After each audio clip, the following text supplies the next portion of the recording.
Okay, so we're about to dive into a story that you probably think you already know. It all kicked off with this viral video, right? But what you might not know is that it opens up this huge scientific mystery. A mystery about one of the toughest creatures on the planet and a single choice that honestly still haunts scientists to this day. I'm almost certain you've seen it. It's that clip of a single penguin just breaking off from the group and marching with this weird determination but in completely the wrong direction. It's been shared millions of times, with all these captions about it being depressed or a rebel. But the real story? Oh, it's way more complicated, and honestly, so much more fascinating. And that really is the heart of it, isn't it? Why? Why would this animal, an absolute master of survival, make a choice that just makes no sense? It's a decision that took it away from everything that meant life and straight towards certain death in the empty heart of Antarctica. Just why? So let's set the scene. The clip that blew up the internet? It actually comes from a 2007 documentary called Encounters at the End of the World. The legendary filmmaker Werner Herzog was the one who captured this moment. And here we are, all these years later, and we're still trying to figure it out. Okay, so here are the facts of what happened. We have an Adelie penguin, part of this huge, bustling colony, and it just turns its back on the ocean. I mean, the ocean is its only source of food, its lifeline. And it starts walking inland. Towards what? Towards thousands of kilometers of absolutely nothing. Just ice and mountains. No food, no water, literally zero chance of survival. Now, to really grasp just how bizarre this is, you gotta understand the world this penguin calls home, Antarctica. It isn't just cold. It's a place that is actively, aggressively hostile to pretty much all life. I mean, we're talking about a continent with winds that are basically hurricane force, and the temperature, it can drop to minus 90 degrees Celsius. That's almost unbelievable. A person would freeze solid in seconds. You know that trick where you throw boiling water in the air and it freezes instantly? Yeah, that's real there. So the big question is, why on earth would any creature choose to live in a place like this? It all comes down to this really fundamental trade-off that every penguin has to make. On the one hand, you've got the land. It's a frozen desert, sure, but it's safe. No predators. Then you have the sea. The sea is like a massive all-you-can-eat buffet. But it's also crawling with deadly hunters. We're talking leopard seals, killer whales, the works. So penguins made this absolutely brilliant evolutionary deal.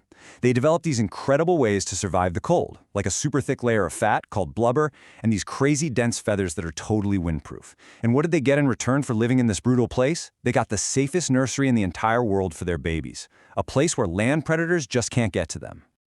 But here's the thing. Not all penguins are created equal. To really get what's going on with our lost penguin, we need to look at two of Antarctica's most famous residents. We're going to put them head to head. The stoic, noble emperor penguin versus the clever, scrappy Adelie. And this chart just lays out the difference perfectly. On one side, you have the emperor penguin. Think of them as the champions of endurance and sacrifice. Just unbelievable. On the other side, you have the Adelie. And remember, that's our penguin species. They're different. They're hyperactive, super social, and famously tricky. They're actually notorious for being little thieves. Let's just talk about the emperor penguin for a second, because this guy might just be the world's best dad. Seriously. Every single year, the male walks 100 kilometers inland. He finds a mate, and she lays one egg. He then takes that egg from her, and she leaves. She goes back to the sea to eat. Meanwhile, he just stands there for 2 solid months in minus 60-degree weather, balancing this egg on his feet, and he doesn't eat a single thing. By the time she gets back, he's lost half his body weight. I mean, that is just an incredible, mind-blowing act of sacrifice. Okay, now let's flip it and look at the Adelie. Their whole strategy is totally different. It's all about community and being a little bit sneaky. See, they build their nests out of stones, which are super rare on the ice. A good nest with lots of stones, that attracts a mate. So every single little stone is like gold. This whole system creates this hypersocial, bustling, and yeah, often thieving community. They are so deeply connected to their colony. And that is what makes our story about a lone Adelie walking away from it all so incredibly weird.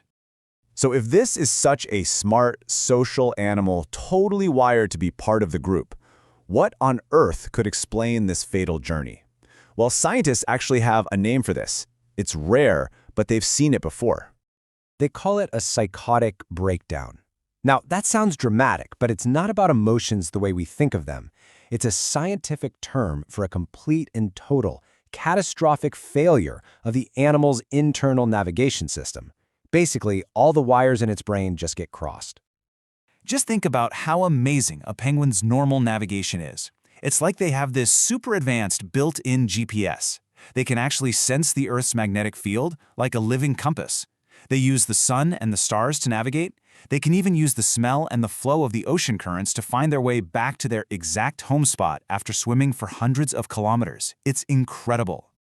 But, like any complex system, it can glitch out. Something like a brain infection or a parasite, or even just extreme physical stress, like from starvation, can totally break this internal compass. And when that happens, the penguin it can't see the right way to go anymore. Its brain gets locked onto a new, completely wrong destination. So, okay, a biological glitch. It sounds like a neat and tidy explanation, right? But what could cause that level of extreme stress to begin with? And that leads us to one last and maybe much sadder theory. Now, scientists are always very, very careful about this. They don't like to say that animals experience emotions exactly the way we do, but they've seen penguins do things that are really, really hard to describe as anything else but, well, grief. And this is a direct observation from biologists in the field, and it's tough to ignore. When an Adelie chick dies, the parents don't just wander off. They'll stand over the little frozen body for hours, just making these sad sounds. They've even been spotted trying to steal a chick from another nest, almost as if they're trying to replace their own devastating loss. So this is the final theory, the one that kind of connects the heart to the brain. What if that extreme stress that caused the whole system to crash wasn't physical at all? What if it was emotional? Could this shock of losing a mate or losing a chick be the thing that finally broke the penguin's internal compass and sent it off on that last confused walk into nowhere? The truth is, we'll never know for sure what was going through that little penguin's mind. Werner Herzog, the filmmaker, he couldn't intervene. You see, there's a strict law in Antarctica that forbids you from interfering with nature, no matter what. And so, he just kept walking, a lone traveler, following a broken map until he was completely lost to the ice. Was it a biological glitch, or was it a broken heart? Maybe at the end of the day, they're really the same thing.